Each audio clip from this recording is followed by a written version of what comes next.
Welkom bij Scheldemondig. Mijn naam is Jan Rubens, presentator en wij nodigen mensen uit in de studio met passie. En deze keer passie voor duurzaamheid. En daarom zijn 2 mensen aangeschoven. Ik ben Pommelien Warringa. Ik ben werkzaam bij Paras Concept in Cadzand-Bad. En ik ben daar werkzaam als architecte. Nou, van harte welkom. Dankjewel. En bovendien? Ja, mijn naam is Jean-Paul Leenknecht. Ik ben directeur bij Biobase Europe Training Center in Terneuzen. Geweldig. Om even de locatie in Cadzand-Bad. Kun je even de locatie nader aanduiden? Als je zo Cadzand binnenrijdt, dan kom je natuurlijk door die boulevard. En rij je linksaf. Het is eigenlijk net achter de jachthaven, aan de Scheldestraat. Ja, eigenlijk net aan het strand. Heerlijke locatie, goede werkomgeving. Dus heerlijk om daar te vertoeven en motiverend om lekker buiten, met de buitenlucht in connectie te zijn. Perfect. Ja. En Jean-Paul, ik hoef het eigenlijk niet nader aan te duiden in Zeeuws-Vlaanderen, maar toch voor de kijkers in de huisjes en zo, vertel. Nou, Biobase Europe Training Center is gelegen, is het groene gebouw, het iconische groene gebouw inmiddels, bij de skihal in Terneuzen. Ja, Pommelien, welke opleiding heb je zo gevolgd voordat je architect werd? Kun je dat even nader toelichten? Ja, ik ben na de middelbare school naar Parijs gegaan. Middelbare school in Terneuzen. Ah, geweldig. Ja. Ik heb daar een architectenschool gedaan. En daarbij heb ik 1 jaar master in Berlijn aan de Technische Universiteit gedaan. En nu weer terug naar Zeeuws-Vlaanderen? Ja, klopt. Ik heb eerst nog een aantal maanden in Frankrijk zelf gewerkt. En nu ben ik weer terug in Zeeuws-Vlaanderen als nou, daar zitten we om te Zeeuwse. springen op, Juist. om zulke mensen net als jij. Ja. Hoe lang ben je nu weer terug? Ik werk sinds november weer bij Paras. Oké. November 2018. Juist. Helemaal goed. En Jean-Paul, wat is jouw voorgeschiedenis? Ja, ik kom uit Hulst, dus geboren en getogen Zeeuws-Vlaming. Ik heb in Utrecht gestudeerd en dat is iets heel anders, geschiedenis, sociaal-economische geschiedenis heb ik gestudeerd. Ik ben uiteindelijk bij de Schelde in Vlissingen terechtgekomen, daar ben ik afgestudeerd. En daar heb ik een tijdje gewoond, op Walcheren. Dus ook een ander stukje van Zeeland gezien. En uiteindelijk ben ik teruggekomen naar Hulst en daar woon ik nu nog steeds. En geschiedenis en daarna welke opleiding heb je gevolgd bij de Schelde? Bij de Schelde heb ik nog een marketingopleiding gevolgd. Dus ben ik eigenlijk in de commerciële economie terechtgekomen. Oké. Ja. Pommelien, waarvan waar de passie voor duurzaamheid? In de bouwwereld is duurzaamheid hartstikke belangrijk. Duurzaamheid, daar hebben we het eigenlijk dagelijks over. Niet alleen in de politiek, maar ook als mensen onder elkaar. Wat we heel erg merken is dat we met simpele middelen duurzaam kunnen zijn. En in de bouwwereld zitten we vaak nog vast aan traditionele patronen. En die proberen we een beetje te doorbreken eigenlijk. Ja. En duurzaamheid op lange termijn, hoe zie je dat dan? Waar we naartoe moeten? De term zegt het eigenlijk al, hè? Duurzaamheid. Dus een lange termijn visie staat centraal. Waar we naartoe gaan, ik durf niet te zeggen waar precies, want ik denk dat je iedere keer weer moet bijsturen en je zo flexibel mogelijk moet opstellen dat dat ook kan. Dus iets wat duurzaam is, moet ook in zekere mate flexibel zijn. Zodat je iedere keer weer kunt aanpassen aan de situatie. En hoe zie je dat op lange termijn met de grondstoffen die dus beschikbaar zijn? Alternatieven zoeken. Het gaat echt om een balans. Dus duurzaamheid wordt ook beschreven als iets wat uitgebalanceerd is. Dus mens, economie en ook de grondstoffen die beschikbaar zijn, zodat je niks uitput eigenlijk. Daar gaat het om. Ja, daar gaat het uiteindelijk om. Hè? Ja. Lange visie, lange termijnvisie. Jean-Paul, van waar jouw passie voor duurzaamheid? Ja, daar ben ik eigenlijk in terechtgekomen toen ik bij Biobase werd aangenomen. Dat was eind 2014. Toen stond het groene gebouw ook redelijk negatief in het nieuws. Maar er lag wel een duurzaamheidsdoelstelling aan ten grondslag. En ik ben toen daar eigenlijk als directeur gekomen en ben toen wel door het duurzaamheidsvirus bevangen. Dus we proberen in dat centrum, wat op zich al een heel duurzaam gebouw is, zeker voor die tijd in 2011 toen het gebouwd werd, proberen we allerlei aspecten van duurzaamheid tot leven te brengen. Nog even inzoomen op 2014, zei je. Was het negatief in de belangstelling? Ja. Vertel. Dat had te maken met een exploitatie die eigenlijk verliesgevend was. Dus er moest steeds geld bij. Ik ben toen eind 2014 gekomen. Ik moest een businessplan schrijven. En toen heb ik gezegd van god, in 2019 willen we een break-even draaien. Dat wil zeggen geen winst, geen verlies. En ja, het is inmiddels zover dat we zelfs een positieve exploitatie draaien. En dat betekent dat ik dat businessplan verwezenlijk heb. En we hebben daar wel in die tijd nog enige subsidie van de stakeholders, de provincie, de gemeente, Zeeland Seaports in die tijd nog voor gekregen om het break-even te krijgen. Maar nu draaien we zonder subsidie. Oké, dan het gebouw. Daar hebben we een mooi filmpje van. Ja. Een virtueel filmpje, zullen we er even naar kijken? Dat is prima.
Nou, dit was echt een zeer interessant filmpje. Jean-Paul, ik zag daar zonnepanelen. Ja, dat klopt. Vertel, hoe is dat bijzonder? Nou, we hebben in die tijd, zei ik al net, in 2011 was het een state-of-the-art gebouw. We hebben vrij veel nieuwe innovatieve technieken in gebruikt. Juist in het kader van duurzaamheid. En de elektriciteitsvoorziening bijvoorbeeld, die wordt met name door die zonnepanelen gerealiseerd. Nou, En wat is er bijzonder aan die zonnepanelen? Die zonnepanelen die kunnen meedraaien, er staan trekkers op, zo heet dat. En die draaien mee met de zon. En dat geeft uiteindelijk 30% meer energieopbrengst. Dus dat is elektriciteit. En met water heb je daar ook nog iets van? Ja, over die elektriciteit nog even. We wekken niet alle onze benodigde elektriciteit zelf op, maar dat heeft te maken met het feit dat we een warmtepomp ook binnen hebben. Dus alle warmte en verkoeling die wordt voorzien door die warmtepomp en die gebruikt ook weer elektriciteit natuurlijk. Maar meer dan de helft van onze elektriciteitsbehoeften wekken we dus op met de zonnepanelen en de andere helft gaat eigenlijk naar die warmwatervoorziening. Okay, ja. Daarnaast hebben we een waterzuiveraar staan, dus al ons grijze water, het afvalwater, het regenwater, dat wordt gezuiverd door micro-organismen. En daardoor kunnen we dat water of hergebruiken of lozen op de sloot, dus dan hoeft het niet meer naar de waterzuivering. En de CO2? Ja, we vermijden door die elektriciteitsopwekking en doordat we bijna geen gas gebruiken, hebben we tot nu toe, ik heb toevallig net vanochtend we hebben zo'n bord waar de vermeden CO2-uitstoot op staat, hebben we 200 ton CO2 vermeden om uit te stoten. En dan zag ik ook natuurlijk een auditorium en een leszaal. En, kun je daar nog even iets kort Ja, want het is in feite eigenlijk opgericht. Het heet ook Biobase Europe Training Center. Om de bioprocess operators van de toekomst te trainen of om en bij te scholen. Wat we nu doen is veel operators van met name Cargill, wat in feite ook een biobased onderneming is. Die zit in voedsel, zeg maar. Maar ook van Dow, Trinseo en Yara trainen we de operators in zeg maar, allerlei bijscholingscursussen. Dan maken we gebruik van het auditorium en de zalen. Maar ook derden, ook andere bedrijven maken gebruik om bij ons te vergaderen. Vandaag bijvoorbeeld was er toevallig een bijeenkomst van de provincie over de energietransitie. En dan vind ik het heel fijn dat dat ook juist bij ons plaatsvindt. Helemaal goed. Ja. Nou, de trainingscentrum is ook ingericht met een apart lokaal. Daar hebben we ook een filmpje van, zullen we er ook even naar gaan kijken? Het gaat over modules. Juist, klopt, ja. Oké, nou, laten we even kijken.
Dat was een mooi filmpje, Pommelien. Modulink vertelde er iets meer over. Ik zag spijkerbroeken voorbij komen. En het was gelijk het kantoor van Jean-Paul, hè? Ja, klopt. Helemaal goed. Ja. Nou, vertel hoe dat concept ontstaan is. Hoe dat verder verloopt. Nou, de kantoorruimtes in Biobased zijn opgebouwd door panelen. Dat is eigenlijk een concept van Paras Concepts en dat heet Modulink. Dit is een modulair bouwsysteem waarbij je eigenlijk één paneel hebt waarmee je en de wanden kunt maken en de vloer en het dak. Dat paneel is opgebouwd door FSC gelabeld hout. Wat is dat? Dat is een bepaalde certificatie van het hout, zodat waarmee eigenlijk wordt aangegeven dat het duurzaam verworven is. Dus je kunt er gewoon hergebruiken voor het geval dat? Ja, die panelen zijn zodanig opgebouwd dat je, als je ze uit elkaar haalt, dat ieder onderdeel weer herbruikbaar is. En wat ik net ook al aangaf, het is een flexibel systeem. Dus wil je een ruimte groter maken, dan kun je heel makkelijk een aantal panelen bijzetten. Wil je van je zag het net, de vulling glas, een dicht paneel maken, dan is dat heel makkelijk verwisselbaar. Hoe het gemaakt is ook erg duurzaam. De afwerking is met een leemverf, dus daar komt geen chemisch proces bij aan de pas. Dus dat is heel fijn voor het productieproces, maar ook voor je werkomgeving. Als je in zo'n kantoor zit, dan heb je echt een natuurlijke lucht eigenlijk die je in- en uitademt. Dus zo is het een duurzaam concept. Als over een tijdje blijkt dat deze kantoortjes niet meer nodig zijn of ergens anders naartoe gaan, dan haal je het geheel uit elkaar en kun je het ergens anders weer opbouwen. Ja. Dus voor tijdelijke voorzieningen zoals festivals of huisvesting is het ook een ideale oplossing. Ja, en het voelt goed, Jean-Paul? Ja, absoluut.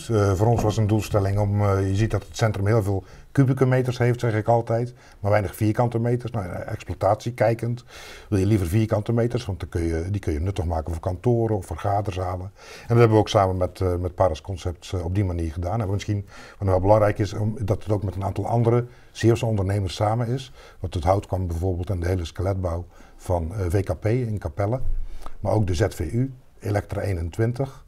Hebben meegewerkt. Even kijken, heeft refurbished meubilair geleverd en tapijt. We hebben eigenlijk in alle aspecten hebben we proberen te kijken naar wat duurzaam is. We noemen het een circulair kantoor. Dus een kantoor met een toekomst. Want als het geen kantoor meer is, kan het op een andere manier gebruikt worden. Ja, maar het is niet alleen dan voor training, denk ik. Het is ook voor als je iets, waar jij zei, de provincie is langs geweest. Ja. Maar bijvoorbeeld als ik nou een uitje wil, als gids, kan ik dan ook bij jullie aankloppen om te zeggen van we komen eens even langs? Ja. De provincie heeft het mede mogelijk gemaakt met de subsidie, dat is wel goed om even te zeggen. Om het project tot stand te brengen. We noemen dat ketensamenwerking, verschillende ondernemers die samenwerken om uiteindelijk iets nieuws tot stand te brengen binnen dat Modulink concept. Maar we zetten hem ook in als wij inderdaad scholenbezoeken hebben, dan geven we opdrachten van goh, kijk eens, wat is hier nou circulair aan? En dan gaan ze dus uitzoeken wat voor materialen zijn er gebruikt, waarom is het herbruikbaar en dat soort zaken. Ja, en Pommelien, met wie werken jullie samen? Jullie hebben ook mensen in dienst die stage lopen of zo? Vertel. We hebben een aantal stagiaires op dit moment. En wat voor opleidingen hebben die? Bijvoorbeeld bouwkunde, maar ook management en communicatie. We proberen toch die connectie te leggen met scholen om een goede werkgelegenheid, eigenlijk dat klimaat. En dat is eigenlijk op alle niveaus dan, hè? Dus niet alleen universitair, maar ook mbo en zo? Ja, klopt. Ja. En iets met meubelmakers heb ik iets van gehoord? We hebben een interieurarchitect ook bij Paras in het team. En dat is hartstikke leuk, want dan kun je heel erg makkelijk van schaal veranderen. Hè. We zitten heel erg op de gebouwen natuurlijk. Maar dan ineens kun je helemaal inzoomen in het interieur. En dat is gewoon hartstikke leuk om die twee tegelijkertijd te ontwerpen. Ja, maar behalve directeur van Biocenter, heb je ook nog andere rollen, hè? Begrijp ik, hè? Ja, die zijn toevallig wel allebei ook in het Biobased Training Center gevestigd. Ik ben ook directeur samen met een collega van het Huis van de Techniek. En wat is dat? Het Huis van de Techniek, wij promoten techniek onder jongeren, omdat juist in Zeeland, juist in Zeeuws-Vlaanderen, techniek een hele goede toekomst biedt voor jongeren. We hebben heel veel technici nodig. Niet alleen bij de grote procesindustrieën, maar ook in de elektro-installatiebranche. Dus wij promoten dat techniek een goede keuze is. Wat niet wil zeggen dat zorg niet een goede keuze zou zijn. Maar het gaat er met name om dat jongeren, als ze die keuze maken, dat ze de goede keuze maken, zeg maar. Waar hun passie ligt, om het zo maar te zeggen. Ja. En heb je ook nog connecties met Gent? Het Groene Gebouw, het trainingscenter, is een Intrecht-project geweest in die tijd, 2011. En dat werd samen gerealiseerd met een pilotplant, Biobased Europe pilotplant in Gent. Dus dat was een grensoverschrijdend project met in Gent een pilotplant en in Terneuzen het trainingscenter. En daar hebben we nog steeds contact mee. En kunnen we in Gent ook bezoeken en zo? Ja, Gent is ook zeker te bezoeken. Dat is wel op aanvraag inderdaad. Maar, en daar staan dus allerlei apparaten, fermentoren onder andere, allerlei procesinstallaties waar men eigenlijk die biobased materialen mee test om te kijken of die zich lenen om uiteindelijk industrieel toegepast te gaan worden. En Pommelien, jij noemde net al huisvesting, hè? Dus om daar met panelen te werken. Wat is jouw droom nou in Zeeuw-Vlaanderen? Wat denk jij? Als je het over duurzaamheid hebt, dan hebben we altijd een idee van dat is iets exclusiefs. Maar dat zag je net ook in het filmpje, dat begint eigenlijk bij jezelf. Zo'n spijkerbroek, die kan iedereen hergebruiken. Dus dat zijn eigenlijk de kleine dingetjes die iedereen kan doen om duurzaamheid meer aan bod te laten komen. Maar wat voor Zeeuws-Vlaanderen heel erg interessant is eigenlijk de leegstand. En er wordt heel erg negatief over gesproken. Maar dat moeten we proberen om te draaien en om dat te zien als een kans om nieuwe voorzieningen te creëren in die leegstand. En waar heel erg gebrek aan is bijvoorbeeld huisvesting voor jongeren. En daar kun je bijvoorbeeld een leegstaande boerderij of een loods heel erg mooi voor gebruiken om die bijvoorbeeld met het concept Modelink of een andere manier om te toveren tot studio's of appartementen. Ja, zodat je eigenlijk op een duurzame manier de oude gebouwen weer gaat herbruiken. En zo ook het ondernemersklimaat van Zeeuws-Vlaanderen een beetje ondersteunt. Dus jij kiest dan niet altijd voor nieuwbouw, maar bijvoorbeeld bestaande gebouwen, ook kerkgebouwen en zo, om die met die modules zo in te richten dat er jongeren daarin kunnen wonen? Ja, ik denk dat de kwaliteit van Zeeuws-Vlaanderen en van Zeeland is de ruimte, de natuur. En die moet je zeker behouden. Dus als je dat op zo'n manier kunt doen om gebouwen te gebruiken, dan zou je dat zeker moeten doen, ja. En als Jan Paul, hoe zie jij de toekomst? Of heb je nog iets toe te voegen? Nou ja, in feite, wat er natuurlijk gebeurd is. Ik ben van geschiedenis, heb ik net gezegd. Ja. 2015 is heel belangrijk geweest met het klimaatakkoord wat gesloten is. En wat je nu eigenlijk ziet, hè, dat duurt een paar jaar, maar dat wordt omgezet in beleid. Hè. Er zijn allerlei klimaatdoelstellingen geformuleerd, er komt beleid. En ik stel me er wel wat van voor dat uiteindelijk zal de overheid heeft een hele belangrijke aanjagende rol om mensen daadwerkelijk te laten overstappen. Naar elektrisch rijden bijvoorbeeld, of naar bewuster met de grondstoffen omgaan. En dat begint nu wel te gebeuren. Dus ik voorzie ook voor ons centrum in de zin van voorlichting, maar ook netwerkbijeenkomsten met ondernemers bijvoorbeeld, zie ik in de toekomst zeker nog een rol weggelegd in de duurzaamheid. Ja, want ik zie ook bij gemeenteraadsverslagen en ook verkiezingen dat ze daarop inzoomen, hè? Ja. Als politieke partijen. Klopt. En bijvoorbeeld van de gemeente Sluis is er iets afgesproken van 2015 tot 2019 en dat willen ze herzien. Ja. En dat leeft nou volop in de gemeenteraad. Ja, ja. Dat klopt, het wordt nou doorvertaald naar ook lokale politiek. En is dat in Terneuzen ook zo? Dat is in Terneuzen zeker ook zo, dat is in Terneuzen ook zo, maar ook in Hulst. Dus dat begint nou echt door te sijpelen in beleid. Wat ik net zei, we hebben toevallig vandaag een bijeenkomst van de provincie, waar ook die gemeentebestuurders onder andere zitten. En daar gaat het erover inderdaad om de energietransitie, want dan focus je eigenlijk, duurzaamheid is veel breder, maar pak alleen de energie, om te kijken hoe kun je die in die gemeentes op een andere manier gaan opwekken zonder fossiele brandstoffen te gebruiken. Want de hele klimaatdiscussie die gaat over CO2-reductie. En de beste manier om CO2 te reduceren is geen fossiele brandstoffen en grondstoffen meer te gebruiken. Pommelien, heb jij nog iets toe te voegen? Of zeg jij van, nou, ik heb alles kunnen zeggen? Nou, ik heb eigenlijk niet zo heel veel meer toe te voegen. Nee. Misschien nog even we hadden het even over het traditionele bouwen. Dat we altijd proberen om die samenwerking met de aannemers en de installateurs al in het ontwerpproces bij elkaar te brengen, zodat iedereen ook zijn inzichten en zijn expertise daarin kan verwerken. Ja. Zodat je echt vanaf het begin af aan... En je hebt daar voorbeelden? Dat de panelen, dat die al zo geprefabbed zijn dat ze zo... Ja, in Biobase bijvoorbeeld zit je echt van tevoren al met uitvoerders aan tafel, zodat je de technische details kunt uitwerken. En dat is gewoon heel interessant. En daar zit ook een stukje duurzaamheid in, want iedereen wil natuurlijk gewoon zijn beroep uitoefenen. Als je dan ineens het bouwproces verandert, moet je wel zorgen dat iedereen daar zijn specialiteit in kan behouden. En dat je gewoon die samenwerking ook eigenlijk duurzaam maakt. En je hebt al een voorbeeld in Oostburg, begrijp ik? Ja, dat is een ander concept van Paras. Mag je nog even noemen? De Finlandstraat hebben we gerealiseerd. In Oostburg, ja.